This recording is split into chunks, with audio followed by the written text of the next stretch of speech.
Milli Eğitim Bakanlığı belki ilk süreçte çok ciddi bir çalışmaydı. Ben EBA TV noktasında özellikle herkese ulaşılabilir noktada bakıldığı için güzel bir çözümdü.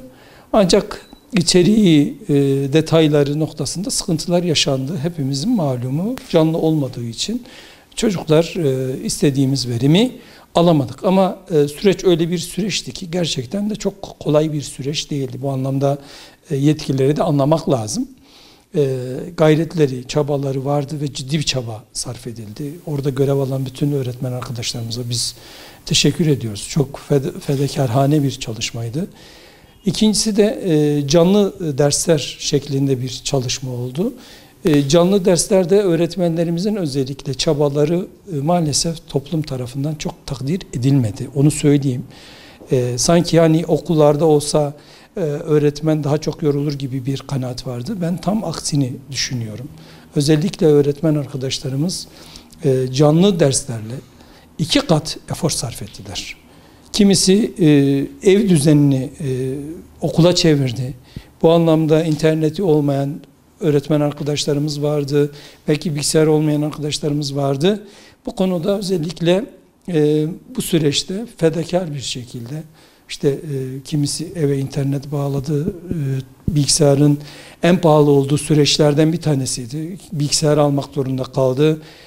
Telefonla ilgili problemi olanlar telefonları aldı. Ve biliyorsunuz enflasyonun da en zirve yaptığı süreçti. Belki doların en zirve yaptığı süreçti. Buna rağmen öğretmenlerimiz teknoloji noktasında kendilerini geliştirmek noktasına gittiler ve canlı dersi verdiler. Peki bu öğrenciler bazlı nasıl bakılması lazım? Bu konuda da özellikle şehir ile köy insanları arasında maalesef bir fark ortaya çıktı. Bu da internet altyapısının olmadığı, internetin az olduğu alanlarda, özellikle kırsal bölgelerimizde, bizlerde Mardin, Türkiye'nin belki kırsalı sayılabilecek bir noktada daha çok sıkıntılar baş göstermeye başladı. Köylerimizi gezdik. Özellikle o süreçlerde çocuklar biraz internete ulaşamadıklarından kaynaklı biraz eğitimde bir aksamalar oldu. Buna rağmen gene öğretmen arkadaşlarımızı ben özellikle gene takdir ediyorum. Şöyle, kendileri kimisi okulda okul sıralarına EBA destek odaları şekline getirerek canlı yayını oradan vermeye çalıştılar. Bir şekilde öğrencilerine ulaşılmaya çalışıldı. Bu anlamda yeterli midir?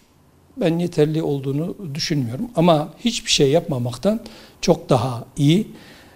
Rabbim bir daha bu tür şeyleri yaşatmasın. Özellikle bu süreci de bir an önce atlatmayı nasip etsin. Gerçekten öğretmenlerimiz normal okulların açık olduğu süreçten 2-3 misli belki daha çok yoruldu. Daha çok strese girdi. Düşünün, daha önce belki sadece çocuklara ders veriyordu. Bu sefer veliler ne kadar ders vermeye çalıştı. Telefonlarını aktif kullandılar.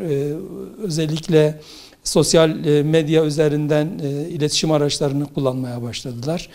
Bu anlamda velilere de hesap noktasında hesap vermeye başladılar. Bu anlamda ben şunu özellikle belirteyim. Bu fedakarlığın toplum tarafından karşılanması, görülmesi lazım. Öğretmen arkadaşlarımız normal zamanın 3 misli daha çok yoruldu. Sahada gördüğümüzü ifade etmek istiyorum. Özellikle öğretmen arkadaşlarımız hükümetten şu talepleri var. Diyorlar ki özellikle biz iletişim araçlarını satın alırken bir öğretmene en azından iletişim vergisi alınmaması, KDV'den muaf olması gibi beklentileri var. Okullarımıza bütçe noktasında sıkıntılarımız var arkadaşlarımızın. Okullarını temiz hale getirebilmek, hijyen hale getirebilmek için bir mücadeleleri var. Ama bu mücadelede maalesef biliyorsunuz daha önce kantinler vardı. Kantin gelirleriyle belki okulu bir şekilde çevirmek gibi durumları söz konusu olabiliyordu. Ya da veliler bir araya geliyordu. velilerin bir katkısı olabiliyordu. Bu pandemi süreciyle bütün bu kaynaklar okullardan tamamıyla kesildi ve okullar tek başlarına bütün maske dağıtımından dezenfekteye kadar, oradaki dezenfekte aletine kadar hepsini ya kendi cebinden karşılamaya çalışıyor, bir şekilde bunları halletmeye çalışıyor. Bu ciddi bir sıkıntı. Üçüncü bir durum da özellikle Türkiye'de işte 450 bin tabletin dağıtımı söz konusu oldu. Belki başta çok güzel bir çalışma olarak ifade ediliyor. Ancak beklentiler daha fazla. Özellikle velilerimizin, öğrencilerimizin tablet noktasında talepleri çok daha fazla. Bu da veli, öğretmen, okul ilişkisini ciddi bir noktada zedeliyor. Nasıl? Herkes tableti benim hak ettiğim, bana verilmesi gerektiği şeklinde bir düşünce söz konusu. Bu da beraberinde yani acaba geldi de bize mi verilmedi şeklinde bir kaygıya neden oluyor. Veliler okulları arıyor defaatle. Okul idaresi, öğretmen arkadaşımız bunu izah etmekte epey zorlanıyorlar. Bu konuda da özellikle belirtmek isterim.